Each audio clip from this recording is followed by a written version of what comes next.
Tonight, the province needs tens of thousands of new homes in the next few years, and the rising demand isn't helping. The province's housing market is hot, but there are barriers to building more. I mean, our benchmark price as a province is $297,000. You can't get that anywhere in Canada. So we need more carpenters, we need electricians, plumbers, painters, plasterers, everything that goes into the house we need right now. I'm Heather Gillis, and I'll have that story coming up on Here and Now. They were led to believe that the funding would flow. We know that we are able to successfully break intergenerational cycles of poverty and homelessness, and this saves the provincial government hundreds of thousands of dollars every single year. Federal funding is slashed for Choices for Youth. The province says it didn't see this coming. Well, these swimmers here in Octagon Pond in Paradise are some of the brave people who are going to battle the Tickle swim between Portugal Cove and Bell Island. I'll tell you why coming up. This is CBC Here and Now.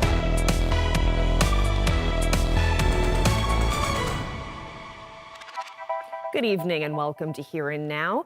Newfoundland and Labrador's housing market is hot. That's according to one St. John's realtor. So much so, the province needs tens of thousands of new homes to keep up with the demand. But home builders say there are barriers to building more. Here and Now's Heather Gillis reports. If you're looking to buy a home, it's a seller's market, according to this realtor. Colin Morgan says it's simple supply and demand. There are more people moving to the province than there are homes available. So when that happens, buyers have less to choose from, and then people pay more than what people are asking for typically.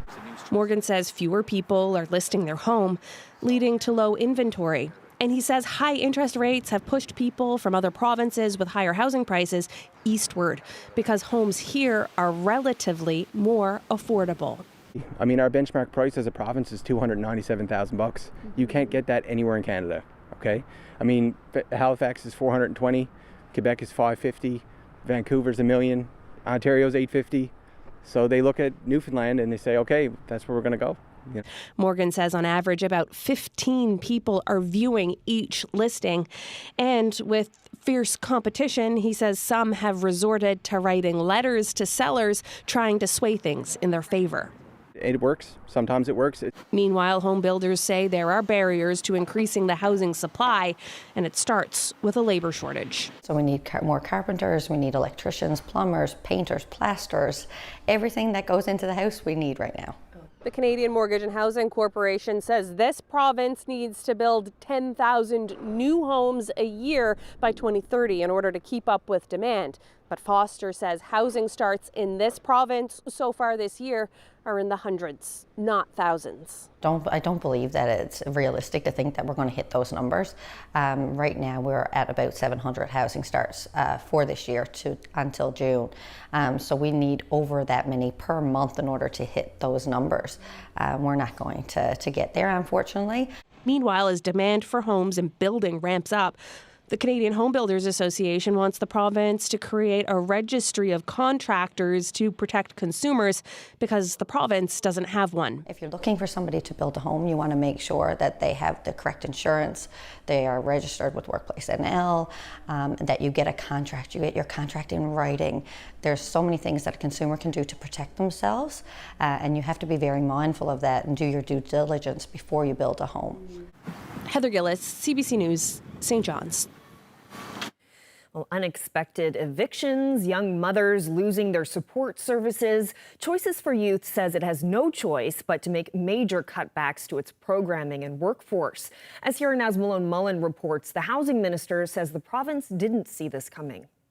It was a flourishing nonprofit, according to all the data, helping hundreds of young people find housing, jobs, and a chance at a better life. Much of that was thanks to Ottawa in recent years, but it seems this year more social impact agencies reached out looking for support. The official line that we've received from the federal government is they received over 1,000 applicants to the Youth Employment and Skills Strategy funding this year, compared to other years. For 7 straight years, the nonprofit has gotten the money it needs, until now. Choices for Youth was depending on $20 million to get young people in the province trained up and into the job market. But now the funding falls $16 million short. The group says it's got no choice but to lay off more than a dozen staff and severely cut back its employment services. Those cuts, the housing minister says, coming as a shock to the House of Assembly. This has come as a complete surprise to the province, and I think, based on my conversations with the Choices for Youth, a big surprise to them. They were led to believe that the funding would flow. Yes, they had to apply, and they were told not to worry, and lo and behold, they've got $1 million against a $4 to $5 million budget this year, and that translates to a significant gap in their budget for each of the next 4 to 5 years. There is now no money to fund these programs or hire back the 16 staffers laid off yesterday. Abbott says the province will meet to see what kind of emergency funds might be available from provincial coffers, but had stern words for his federal counterparts. The way this whole funding arrangement has worked and is working is not working to anybody's benefit. If the province had been engaged and there was a collaborative effort here right from the get-go, we wouldn't be facing this. The federal youth minister refused CBC's request for an interview, and a department spokesperson did not respond to emailed questions. But the minister did take the time to respond on social media today to a post by Premier Andrew Furey, taking offense to his use of the phrase funding cuts. Abbott likened Ottawa's reaction to splitting hairs, calling it nothing more than semantics. Right now, Choices for Youth is calling out for anyone to help fund its employment services. That includes local businesses and private donors.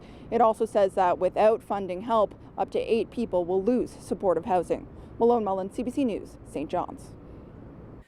Well, speaking of support for vulnerable young people, a local teacher is speaking with prison inmates in St. John's about their experiences in the school system. Danielle McGettigan works with Relationships First NL. She's been speaking with inmates at Her Majesty's Penitentiary about their time in the province's K-12 school system. Now, the goal is to determine how an improved classroom experience might lead young people down a more positive path. She says one observation is that teachers are stretched thin and often aren't able to give struggling students the time and support they need. I've seen kids that I don't usually like to use this phrase a whole lot, but I'm going to say it because it helps to create an image, but slipping through the cracks essentially. And a lot of the times in schools, teachers and the school as a whole and administrators, they're at a loss as to what to do once it reaches a certain point. And they need to be supported themselves in order to be able to effectively do their job and have time to reach these people that really need it. Well, some more insight tonight into the fate of the Telegram newspaper. According to the Telegram, it will be publishing a weekly printed newspaper. The first edition will come Friday, August 30th. Post Media is taking over the Telegram, but not the printing press or its staff. The Saltwire article says doesn't say where the paper will be printed. It does say its news coverage will continue 7 days a week, but there will be no daily printed newspaper. Well, in other news, MUN's Board of Regents has a new chair. The Education Department has appointed property developer Justin Lotta to the position. He's replacing former chair Glenn Barnes, who resigned last week.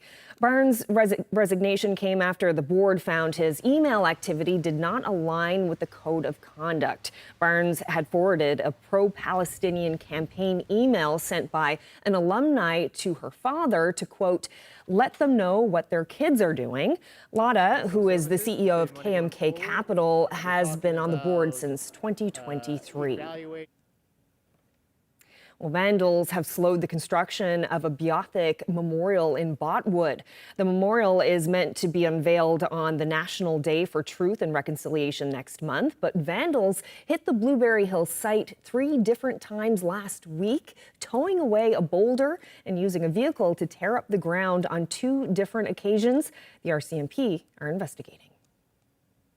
And to the West Coast now, where a man who relies on Corner Brook's public transit says the city needs to fix the system. His family frequently misses their connections because the bus is either late or full. Here Now's Colleen Connors reports.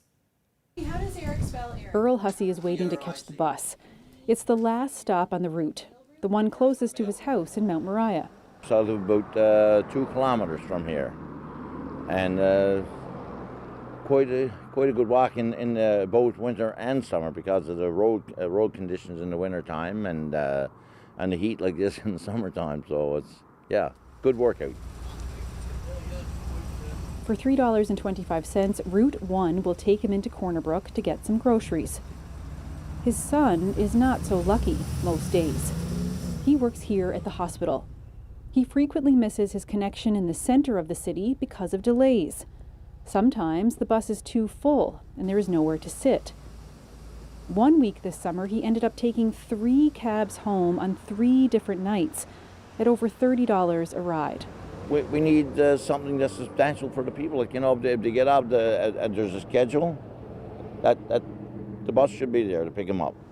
No one with the city would do an interview about Hussey's issues. But in a statement, they said they're working on a plan to improve transit with an ongoing accessibility study. Hussey and his son pay $80 a month for bus passes, and he's worried what the winter will bring with those long waits outside. People need to get what they're paying for lots of times, and again, with the oncoming winter, we know what it can be like around here. Hussey says there are no buses evenings or weekends. He would like the city to add another bus to help with the backlog. No one with Buckle Charters, who operates public transit, would comment on adding additional buses to their routes. Colleen Connors, CBC News, Corner Brook. Well, August 24th is a date some brave swimmers have had marked on their calendar for months. They'll be making the journey from Portugal Cove to Bell Island in just their suits, all to raise money and awareness for mental health.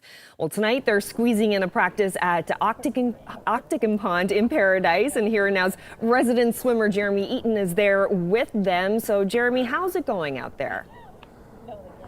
Well, I chatted with the swimmers not too long ago at the start of the show, and they're just doing a couple of practice laps here at the Octagon Pond. The course of the boys around us here behind us is about 750 meters, and all of this is to gear up for the 5-kilometer swim from the beach of Portugal Cove, where the ferry leaves, all the way across to Bell Island. Now, here to tell us a little bit more about the annual Tickle swim is Courtney Bartlett. Courtney, thank you for joining us. Thank you.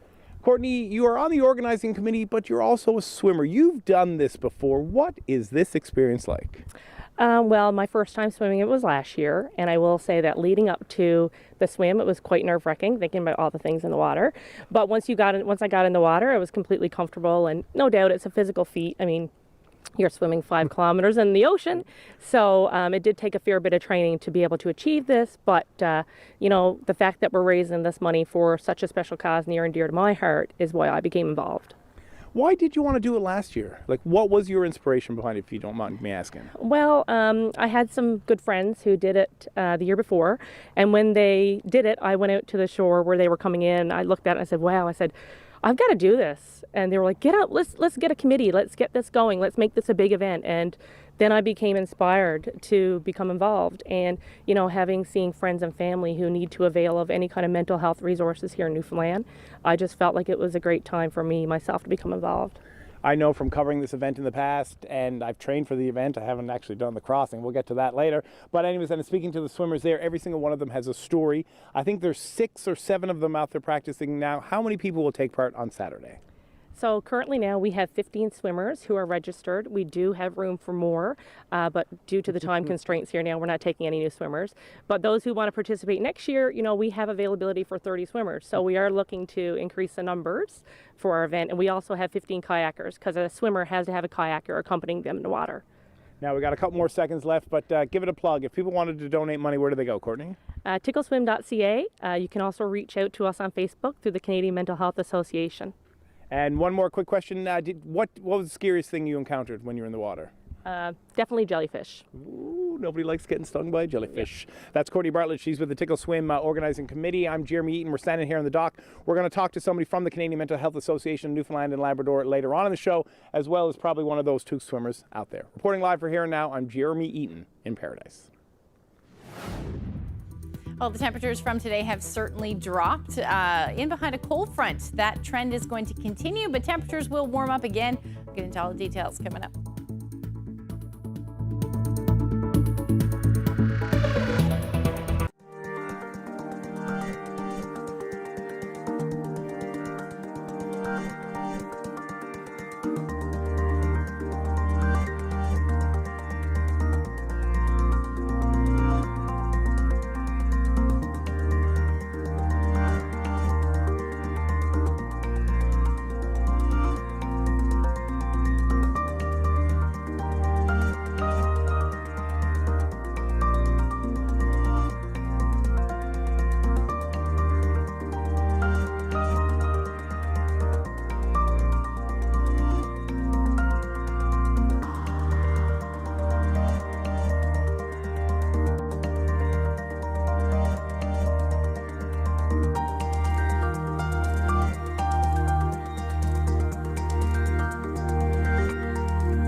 Ashley, the humidity earlier today, my goodness, walking out the front door is like stepping into a hot bath. Yeah, it certainly was. And it was warm overnight, which certainly didn't help because we didn't really get some relief from that heat this afternoon. But things have changed, which is nice. Let's take a look at what's going on or what happened, I should say, this afternoon across the island. Temperatures were into the 20s. Mercury reaching 24 degrees in St. John's. So you head towards central, though, very different story. We've got those northerly winds that kept temperatures cool. Only in the teens today, 13 to 15 degrees. And again, really all along the south coast, still seeing some mild temperatures away from that onshore flow. Actually, in fact, temperatures are warm because you're in southerly flow. And then up across Labrador, anywhere from about 10 to 17 degrees towards the coast, and 17 to 20 for the rest of the big land. So we've got lots of showers that have been moving through today, bringing some of those showers through central and across the Avalon right now as well. That will generally continue, but what's happening and why we've been seeing such a divide in the temperatures is we've got a cold front sweeping through, and that has since dropped the temperatures across a good chunk of the metro area. Still if you're out ahead of that front, you'll notice what happens in behind it is, number one, the temperatures will drop. Number two, your winds will shift. So you are seeing that southerly flow, but in behind that front, we're seeing those northerly winds, and that is what is responsible for some of that temperature drop down to 15 degrees in St. John's from a high of 24. That temperature dropped quite significantly this afternoon. I'll show you that in a second, but we still have a bit of humidity in the air. It feels more like 19. So here's a look at that drop in temperatures. Like I said, topping out around 23, 24 degrees today. By 5 p.m., temperature was down to 16 and then dropped now to 15 degrees. And we're going to sit around there for the night tonight as well. But we're still going to continue to see the chance of showers, maybe a few periods of rain in the mix there as well overnight across the Avalon, and a few showers certainly possible along the south coast of the island as well. Beautiful evening up across Labrador, although cold. It was chilly last night and will continue to be chilly again tonight, anywhere from 6 to 8 degrees really across the big land. Your winds generally light, and same thing as far as those temperatures go for the northern peninsula. Otherwise, the winds will either be out of the east or northeast, depending on where you are, but your temperatures tonight will dip somewhere between 12 to 14 or 15 degrees. Still staying a little mild, though, for those of you in Port aux Basques, hovering around 18 degrees overnight tonight. And into tomorrow, first half of the day looking like it will be cloudy for the essentially southern half of the island. You're still looking at the chance of a few scattered showers in the mix there as well. But outside of that, we should actually see some sunshine along the northeast coast. Beautiful afternoon, and another day of sunshine up across Labrador as well. You start to see some of that cloud cover move in late day through the overnight, really across the big land, and maybe a few scattered showers with it as well. And we'll see that happen across the island through the evening and overnight. So there's our cooler temperatures. Thanks to those northeasterly winds, will only be around 20 kilometers per hour, but we will see those cooler temperatures, 17, 18 degrees through the day. Again, along the northeast coast, that's the best chance of seeing some sunshine. Otherwise, the chance of showers, drizzle, and will continue along southern areas of the island. As we head towards central, 17 to 20, 21 degrees. Again, varying cloud cover possible depending on how far north those clouds reach tomorrow afternoon. But overall, most of the activity for rain will stay to the south. And then for the west coast, you're looking at your temperatures anywhere from 20 to 21 degrees again through tomorrow. Your winds will be out of the southeast again around 20 kilometers per hour, but plenty of sunshine for the northern peninsula along the Strait and southeastern Labrador as well. Upper teens, low 20s, the story for you. And the rest of the big land looking at an absolutely gorgeous day, 19 to 22 degrees. We are actually going to see these temperatures warm up as we head through the next couple of days into Labrador. Temperatures reaching again the mid-20s, and maybe a little bit of humidity returning across the island as well. We'll get into that a little later. Thanks, Ashley. Well, a private college in this province is investing in soccer development. Kean College plans to spend a few $100,000 to grow the sport, including spending money on the provincially sponsored England-based Barrow AFC to fly here to work with local players. Today's announcement is really about grassroots initiatives and how we can make a lasting impact on the future of this province that we live in. Overall, the entire initiative, the grassroots initiative, is $300,000 over the next 3 years. The $120,000 is for the travel subsidy, and that works towards helping with getting the travel over here. We also have put $50,000 into the Kick It Up campaign to get our Canada Games boys and girls under 17 teams ready for next year's Canada Games. And we've also put $30,000 as a starting point with the Newfoundland and Labrador Soccer Association to help, in particular, newcomers to the province that want to get involved in soccer and as they know it, football around the world, and then also any development we can do with kids who otherwise couldn't get to play, that we can give them the funding to start. The main purpose of our campaign and for our funds is to support a soccer development program. NLSA recognize that our teams don't perform as well as we'd like to in the Canada Games in recent years, so we'd like to change that. We want our kids to go there feeling prepared, ready to compete. So they created a soccer development program, and the funds raised through this campaign will support that. Extremely important. Grassroots, getting young kids into the sport. Our communities are changing, across the province. We have 14,000 athletes in 30 clubs currently from St. John's to Lab West. There's grassroots programs that we need to facilitate to allow young kids who are underrepresented in the sport today become part of the sport. So whether that be new Canadians or other children who need to be part of the sport, we want to bring them into the sport. We've come on board as a partner with Barrow FC, and really there's the focus for us is all about grassroots development. So we see soccer or football, as they say in that world, as a global sport.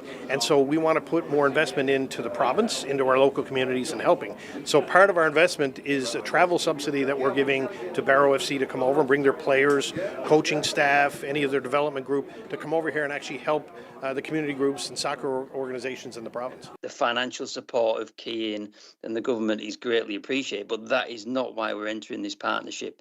It's to do many of the things that Craig and Minister Byrne have just outlined. We want to invest in your community with resources, but then take that learning back to Barrow.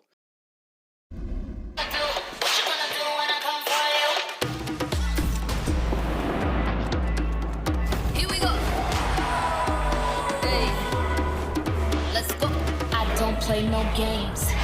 I'm in my bag.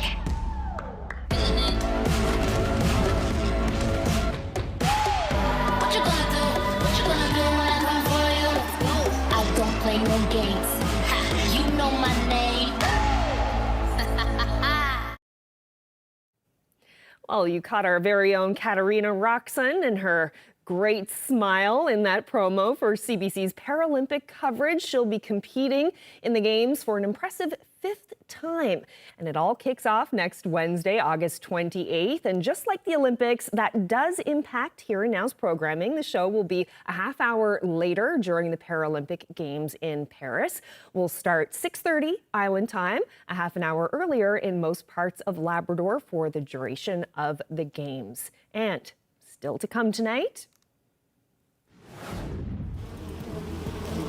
well, lying on a bed of bees. It may not sound very relaxing, but there were actually thousands and thousands of bees under me right now. They're circulating air, they're buzzing, they're bringing in pollen and honey, and you're on the bed and you're just relaxing. This is a new kind of bee therapy in Blaketown, and we'll tell you all about it coming up.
Well, you could call it a bizarre type of relaxation therapy. We're here in Blaketown today to learn about honeybee huts. Honeybee Healing Hut is somewhere where you can go to smell, see, kind of, hear and feel the micro vibrations of the honeybee. Inside there's 2 beds, and under each bed there's 2 hives. And so they have their own entranceway in and out of the hut. They can't get into the hut itself, so the human portion and the bee portion are separate. The bees are doing their thing underneath the hives. They're living in their own hive. They're circulating air, they're buzzing, they're bringing in pollen and honey, and you're on the bed and you're just relaxing. I find it sounds more like fire crackling or like a waterfall or something. It's not like an individual bee buzzing in your ear. It's more like you're tuned into this vibrational hum, and it soothes you, like almost like a white noise. I've been a beekeeper for 6 years, and I hadn't lost any hives at all. And my dad and me, last year we lost 5 out of the 7, and we were devastated. And I thought, okay, I need to make sure that I can give them every advantage to get through the winter, because they can be cold, but they can't be cold and wet. And of course here, you're always cold and wet. So I decided that I was going to build a shed for them. And then more research, I go down this rabbit hole and realized that in Europe they've been using bees as therapy for, maybe since the beginning of time. And so I decided that if I was going to build a shed, then I need to build something that could accommodate people and the bees, and maybe be of benefit to both. It's beneficial to the bees. I can pretty much ensure that they're not going to be stressed in the wintertime. They're going to be nice and cozy and warm in there. And at the same time, I can offer this beautiful experience, because it's a really beautiful experience to lie down on these beds, even if you don't think that there's anything beneficial happening, just to lie there and to be fully engulfed in this natural experience, to hear them and to smell them. I mean, it's beautiful for people, I think. Have you had many customers so far? I've had a few, yeah, a lot of family, so thank you, family. I think that once people start to understand what it is, I don't know if people really understand what exactly it is.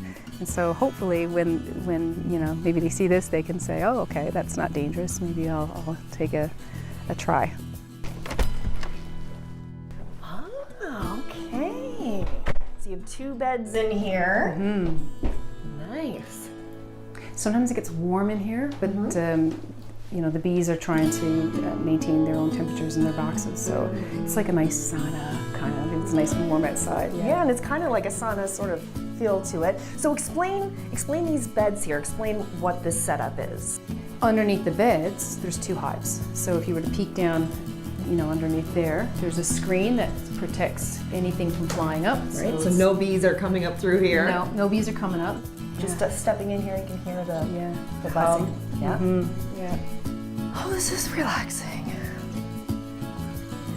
And it's comfortable, even though it's like not a mattress, the wood, it's very comfortable. It is kind of sauna-like.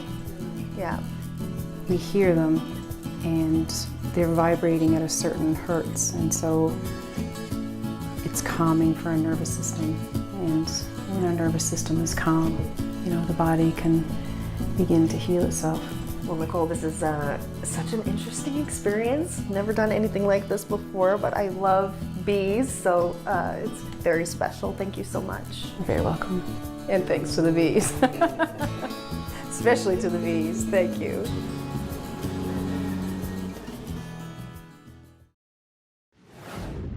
We always talk about there being type 1 fun, which is fun that's fun in the moment, and then type 2 fun, which is fun when you look back on it. You're glad you did it, but at the time it wasn't terribly fun.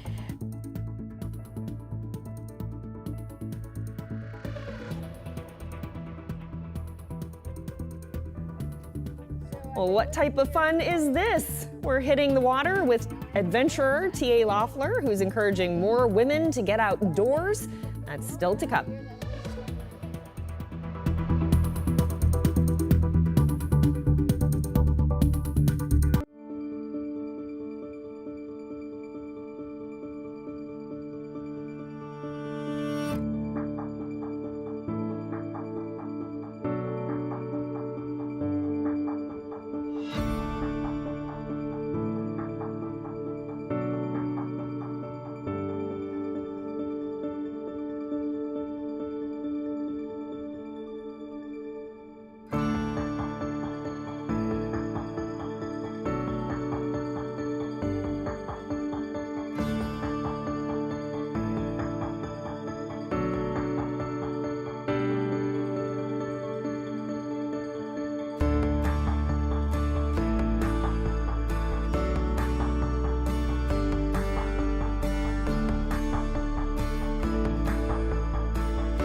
We're going to head back now to Octagon Pond in Paradise, where our very own Jeremy Eaton is tonight with a bunch of swimmers getting ready for a really big swim across the Tickle. Jeremy, how's it going out there now? I'm good. I thought it was coming straight back to me, so I'm sorry if I jumped in right away. Thanks for that, Carolyn. We're hanging out at Octagon Pond as a bunch of swimmers are getting ready to swim the Tickle, the crossing between Portugal Cove, St. Phillips, and Bell Island, which is a 5-kilometer swim. And why are they doing this? To raise money for the Canadian Mental Health Association, Newfoundland and Labrador. And joining us from that organization is Sean Kennedy. Thanks for joining us, Sean. Thanks so much. So, this money, how important is this fundraiser to your organization? This fundraiser is particularly important, more than just for the funds that it brings No in. trouble. It's an event that represents our ability to continue to break down the barriers that stigma brings us. So in addition to the funds, it's a huge message, and it really creates a big impact with the programming and the initiatives of our association. Now, we were talking with Courtney Bartlett earlier, who's on the organizing committee, that people, you're still collecting money, but so far, do you have any idea how much money has been raised? Yeah, it's a great year, actually. The dedication, the commitment, the passion from the committee has actually been unbelievable. We're over 20 corporate sponsors right now, including Scotiabank, Wood, RBC, and Keene College. And our total is in the vicinity of 80,000+, which is almost double where we were last year. So we have the opportunity between now and the event to get there and double our numbers. And what does that money mean to an organization like yours? So, because you're expecting about 30 to 40,000 every year, and then all of a sudden now you're getting 80. What does that mean for you guys there at the Canadian Mental Health Association? Yeah, I mean, we're a mental health association. I think there are a lot of folks who can really wrap their heads around what that might mean, the impact that what we can do with that. But we have some big initiatives ongoing. Our CEO, Dr. Chandra Kavanaugh, and the staff have put in tremendous efforts around our educational programming, the community necessary supports for all groups of people from K to 12 to the seniors to and beyond, and also our expansion into Labrador is a big discussion. So when we think about those funds and what this event represents, it's a really big deal. Now, a lot of people here are giving you a hard time because you collect all the money, you don't do any of the swimming. Putting you on the spot, Mr. Kennedy, you going to swim the Tickle? Listen, so far, the proximity that we are to this pond is close enough. but we won't say never. Perfect. Never say never. Appreciate your time, Sean. Thanks so much, buddy. Appreciate that. Now we're just going to switch over to the other side. We were talking about swimmers, and now we're going to meet two of them. This is Jamie Lewis, and this is Adam Wiley, correct? Yeah, you've done this before. What was your experience like last year, Jamie? It was good. Yeah, it was great. I can only hope we have good conditions this year too. Now, Adam, I'm just going to step over you, Jamie, real quick. Adam, I know that last year you kayaked for your wife. This year she's going to kayak for you. How are you feeling getting ready for your first ever Tickle swim? To be honest, pretty nervous. Lots of jellyfish, but no, looking forward to it. It's a good event and a good excuse to get in the water. Jamie, I know that this is your second time around. Why did you want to come back and do this again? I think it's just a really important initiative. Beyond just raising funds and awareness of mental health issues, it's also a really great community of people. Like, I've met some lifelong friends doing the swim and training throughout the year, so yeah. And full disclosure, I do swim with Jamie a couple times a week but in a pool, not in this sort of setting. Adam, one quick question before we wrap up. It's going to be your first time. When you're out there, is there any point do you think you're like, hey man, maybe I could switch with my wife and hop in the kayak and she could put on the wetsuit, or are you just gearing to get this done? No, absolutely. If I can switch with her, it's couples do journeys together, and if she'll let me, I'll tag team out. But in all honesty, she'll probably keep me in the water. Now, he just mentioned jellyfish, and before we wrap up real quick, were you stung last year? I have been stung by jellyfish. Yeah, it's not that bad. Not that bad. So see, she said it's not bad. Yeah, it's not vinegar. Bad. Bit of vinegar. Anyways, this is Jamie Lewis and this is Adam Wiley. They are two of the 15 swimmers taking part in the Tickle swim this Saturday. They're going to leave Portugal Cove St. Philip's dock at about 7 a.m., I believe, Courtney, and then it'll take them as long as they want. It's not a race. As Adam said earlier, what is it, Adam? It's a journey.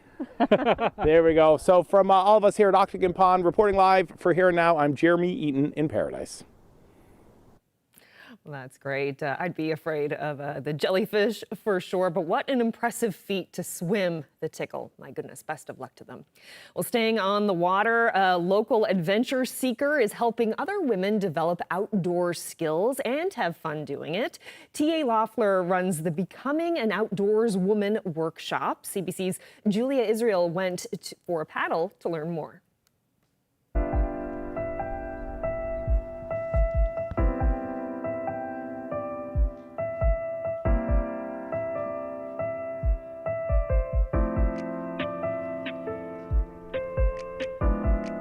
So I've been working here at Memorial for 29 years, actually as of Thursday. It'll be 29 years, that'll be my 29th anniversary. In the province, I'm most known for my high altitude climbing, and that came out of a time of, kind of midlife crisis, needing a really big project to drop myself into. And as I learned how to train really hard and focus and push through some really challenging conditions on mountains, that brought me able to bring some of those skills and mental abilities back into my daily life. And in some ways, we always talk about there being type 1 fun, which is fun that's fun in the moment, and then type 2 fun, which is fun when you look back on it, you're glad you did it, but at the time wasn't terribly fun. So that when we've gotten through those type 2 kind of fun moments, we use those when other times are going, getting tough. Probably almost my whole life I've been teaching outdoor skills of one form or another. How did you get into it? Did you grow up with those kind of skills, or? I was lucky. My family had a cabin that we would go to, and I was allowed that kind of free-range childhood. And I also there got to, learn to drive boats and skidoos and ATVs, and we were allowed to run around and basically that classic get kicked out in the morning and see you at dinner time. Okay. And that progressed to then being in a leadership training program at my local Y, which taught me some of the leadership skills, which progressed to an undergraduate program and on through master's and PhD, all the while collecting different technical skills and instructional skills. And it's one of my greatest joys to share how to go outdoors and have fun, how to have it be enjoyable, because a lot of times when people get exposed to being outside, depending on how they're taught, it might not be enjoyable, and to really connect with being out here. You're very lucky to have grown up like that. A lot of people don't. A lot of women also, aren't really pushed toward it. But tell me a bit about this Becoming an Outdoor Woman workshop. Well, I think in that lead up to your question, I think you hit it right on the nail on the head, because so many women haven't had the chance to develop those skills. People saw a need to offer skills instruction, introductory and beginner instruction in a safe environment. And so it was now 28 years ago, I believe, that BO, or Becoming an Outdoors Woman, came to Newfoundland and Labrador and has been running between 2 and 3 workshops ever since. And it's a special environment. A lot of the instructors are women. There's an opportunity for participants to try 4 different activities, and many women have come back year after year to try and sort of click off all the workshops. Some go to the same workshops year after year because it may be the only time in a year when they get to use a chainsaw, or the only time they actually get to be in the stern of the canoe. Why is it important to have safe spaces for women, for gender non-conforming folks in the outdoors, like this workshop? I think it opens up the entire spectrum of the activities. We often hear from folks who go outdoors with their partners that it's pretty easy to fall into particular roles. Like, I always do the cooking and they always set up the tent, or I always paddle in the front and they paddle in the back. And that's all great, it's fabulous, it's efficient. But what happens if suddenly that person in the back can't paddle in the back? Something goes wrong and you have to be able to paddle in the back. So it's important to practice all parts of the skills. And so I think that's what the space does at BO, is it gives people the chance to try the parts of being outside that they don't ordinarily get to decide or get to try. And they get to try new things that maybe they don't have the equipment, or no one in their circle has that equipment. BO covers both consumptive outdoor rec and non-consumptive outdoor rec. So consumptive would be hunting and fishing, and non-consumptive would be hiking and outdoor yoga and things. And it's important for us to have that mix as well, so people can come into the spectrum of outdoor activity wherever they feel comfortable. And typically, as people have come more and more and realized that it's a great place to learn so many different outdoor skills, that it may take them 3 or 4 bows, but then it's like, okay, I do want to try to go to the range, and I want to try that. Not that I ever plan to hunt anything, but it's interesting to learn the safety, because everyone gets very intensive safety instruction around archery, around knife usage, around gun usage, around the importance of wearing a life jacket or PFD whenever you're on the water. Right. And hopefully then they take that home as well to their families, and ideally we can uplift safe practice across the spectrum. Nice. Thank you. You're welcome. That's all my questions, but I don't really want to. I know you I don't really want to go back. I want to go back.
Well, a whale watching company based in New Brunswick got an up-close view of one of their favorite humpback whales. They call her Cork. And as you're about to hear, it was a special encounter with the whale and a group that's been tracking her for 20 years.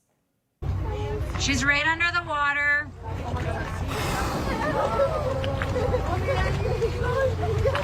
She came right towards us and underneath our stern and came up on the other side. So close approaches like that are always incredibly special, for sure. No reason why she wouldn't go under us. Yeah. Hi, baby girl. Oh my god. Oh my god. Oh, you're so big. Oh, you're massive in the tail.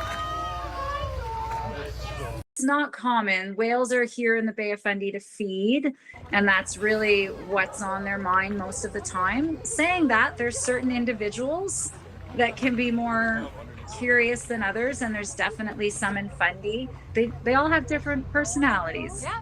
If a whale surfaces close to you and especially if they're approaching the boat, the best thing you can do is stay where you are. And whether your engines are on or off, but as long as your boat, your propellers aren't turning and you're not moving, the best thing to do is to let them move on until they're a safe distance away, and then we can move to that 100-meter distance.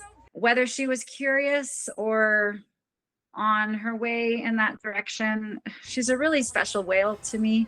I've been watching her for the past 20 years, and I got very emotional when she came quite close like that. So I'd like to say she was a little curious and came over. She definitely turned and came right at us and went under our stern. So it was a very special experience. Very special indeed. What's your favorite whale watching experience that you've had? I've had quite a few, but the first time I ever saw a whale was in Alaska, which was pretty cool. And the whale crested right in front of the boat, so that was neat. But Humpback. Humpback, Yeah. yeah.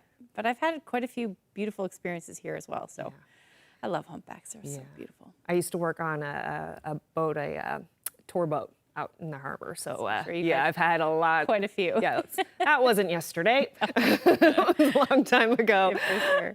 But yeah, some beautiful experiences there too, for sure. Okay, so let's talk about the long range forecast. How are things looking later on in the week? A little bit more unsettled, but we're going to hang on to these cooler temperatures as well. Let's take a look at what's going on through your Thursday and into Friday. So it is going to be unsettled through the afternoon on Friday for the most part. We will see some showers move through into the afternoon hours on Friday as well. I don't know why this keeps happening to me, but I'm going to go over there and see what's going on. My thing is not working here. Okay, let's see. So let's get into our Friday here. Okay, so here we go. Looking into our Friday morning, the showers that are going to move in potentially up across Labrador, mainly for southeastern portions of the Big Land, but we are going to see some showers move across the island as well into the afternoon, which may be a little heavy at times through the day. And in behind that, temperatures are going to sit into the upper teens, low 20s across the island. Again, Labrador looking at temperatures somewhere between 20 to 24 degrees through the day. And then as we head into Friday evening and Saturday, generally the showers are going to continue. We'll likely see some sunshine through the afternoon at times, but again, some showers are still going to be lingering. So it is going to be unsettled pretty much across the board. And our daytime highs are going to sit again in the upper teens, low 20s, and we'll start to see some warmer air move in up across Labrador with daytime highs somewhere between 19 to 24 degrees. Now, our long range forecast will, looking pretty nice. Temperatures are going to warm up as we head into Sunday and Monday. Also going to feel just a little bit more muggy, I should say, as we get through the weekend, but definitely looking nice. As we head into central Newfoundland, again, temperatures will be quite mild, 26 degrees for Sunday and Monday. And then for central Newfoundland, we're looking at a similar temperature profile there. And then up across Labrador, pretty lovely too. Temperatures into the 20s, 25, 26 degrees, chance of showers on Sunday. And same thing for western Labrador. Our photo today is a lovely sunset, red sky, another red sunset in Cape Ray. Thank you to John for that great shot. If you have any weather photos you'd like to share with us, you can do that by sending them to nlphotos@cbc.ca. That is a beautiful shot. What a peaceful scene. Thank you so much for that. And good job handling that technical glitch there. What's going on? Yeah, I think, what was it, your clicker just stopped working or something? I don't know. it froze, I guess. So it started working. It's all good. Technology, live TV, you put them together, eventually something happens. Exactly. You never know what's going to happen. Yeah. All right, well, that's it for us. Thank you so much for spending part of your evening with us. Hope you can join us again tomorrow.